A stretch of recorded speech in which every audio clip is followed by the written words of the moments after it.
Шындар өмір сүреді екен. Соттың айтуынша шындар өткен кеткен адамға маза бермей зәре құтын қашырады дейді. Шың ең алдымен қарға кейпінде көрінер екен. Әрі қарай не болады? Әрі қарай ма? Шам біткеннің бәрі шошиды екен. Ей! Сосын не болады? Сосын үрейлі дыбыстар шыға бастайды. Сосын? Сосын дей бермеш. Шынның өзі алдымыздан шықпай тұрғанда табанымыз жалтыратайық. Шу!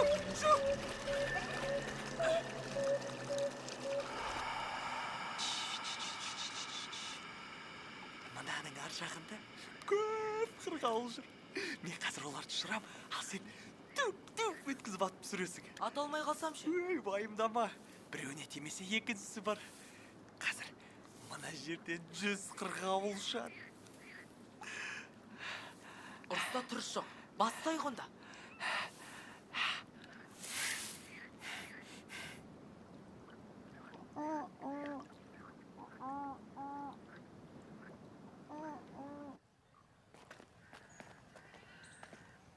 Рахмет, Жанар. Комиссияның алдында қобалжып, сөзіңді ұмытып қалма. Сен де ұмытып қалма. Алдағы уақытта өзіңе де қажет болады. Жарайды, мен кірейін. Көріскенше сау бол.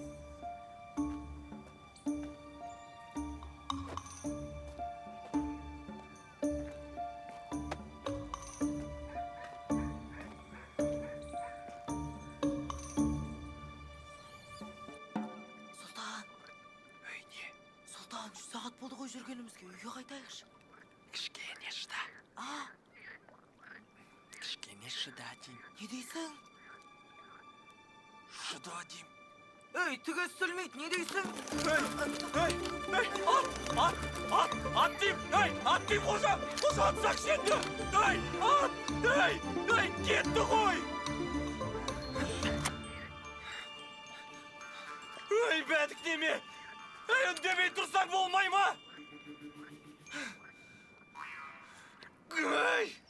Қазір жұмыртқаға тойып аламыз.